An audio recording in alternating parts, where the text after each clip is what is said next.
Hey folks, Fernando doing another video for more survival.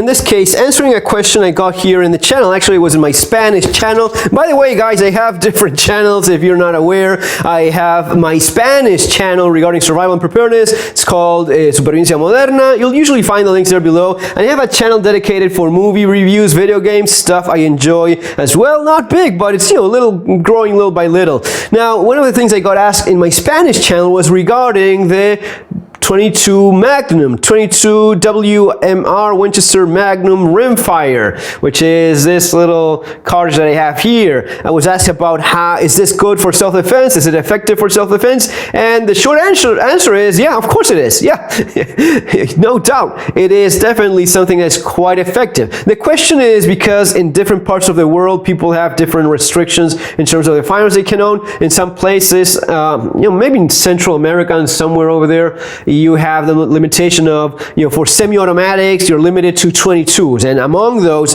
is your 22 Magnum. So, how efficient is this? Well, it's actually quite efficient. One of the figures I keep in mind lately is the study by Greg Elifritz, 1,800 cases during 10 years studying shootings, and the amount of information he gathered was quite impressive. One shot stop for a number of different calibers.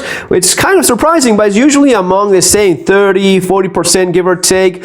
Some of the better ones, like 40 Smith & Wesson, 357 Magnum, even your 380 ACP, these are actually doing quite well. Of course, this is a chart that has to be considered with some implications of who's going to be using what caliber. For example, 9mm is used most often by police, and they're going to be shooting in a certain way. They're trained to double tap or shoot more than once, while the average law-abiding citizen that may end up going for let's say a 380 ACP, loaded with probably premium ammunition, buying a box of good stuff, and he's maybe not trained to shoot as much, and maybe he has a smaller gun, so he doesn't want to shoot half his magazine right away, and he's likely to shoot maybe once, twice, and then assess. So that's quite different from your average 9mm user, and that's how you see that it has even, one shot stop for 380 is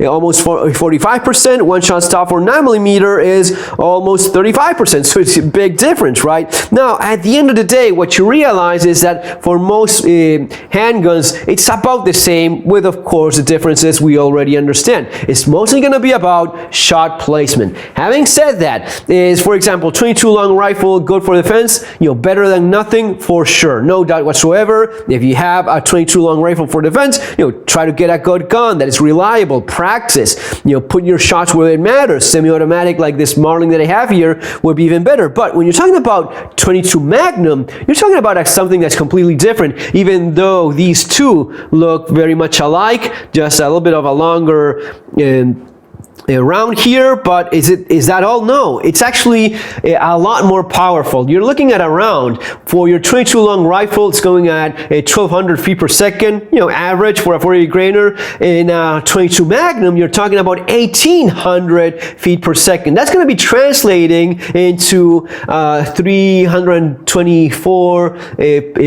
foot-pounds of energy, which is almost twice as much. It's actually more than twice than the energy you get from the same projectile in your 22 long rifle. So twice as much energy, and that's putting it a lot closer to your 38 Special. It's actually more similar to a 38 Special plus P than just a standard 38 Special, your 22 Magnum. So yeah, it is a lot more powerful, guys. It is no slouch, no joke, so keep that in mind. Now, one of the things you don't learn just by reading tables and such is, in my experience, 22 long rifle is already finicky enough as it is. It's not always the most reliable round. 22 Magnum is even more so. In semi-automatics, with this long rimfire shell, this case, this is a lot more likely to have feeding or extraction issues. I have this in a Taurus pump action little carbine, and even that sometimes doesn't eject full slowly, it fails to eject completely, and you have to, use your hand to remove it. Every once in a while, I get one of those. Why? Well, because this is too thin, and these walls are too narrow, and this is a little bit too long. So it is not the most reliable caliber you can think of. Powerful? Yeah, definitely quite a bit more powerful than your 22 long rifle. Is it more reliable? Probably even less reliable than your 22 long rifle. So I'm saying, keep that in mind. There's more than enough power, but make sure you know your gun well, make sure it's working reliably for you before you trust your life to it, okay?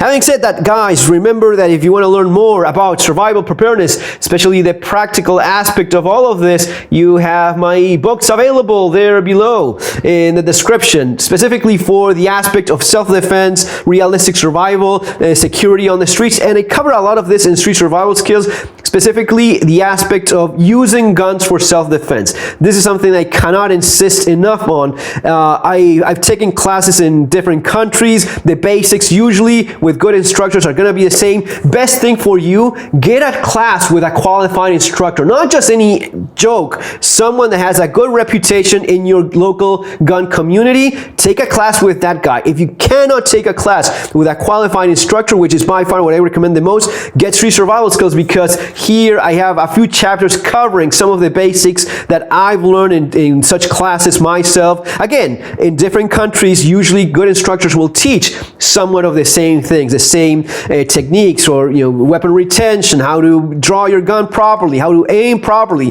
how to fight with your gun. All of these things I specifically took the time and put a lot of effort of getting this right in all of these chapters. And then of course a bunch of practical stuff regarding survival and preparedness in general, from EDC to hand fighting, practical stuff, cooking, storing food, and all that good stuff. For the economic aspect, you have Surviving the Economic Collapse, over 1,000 reviews in Amazon, guys. Thank you so much for that. Links for all of this available there below. See you in our next video. Take care.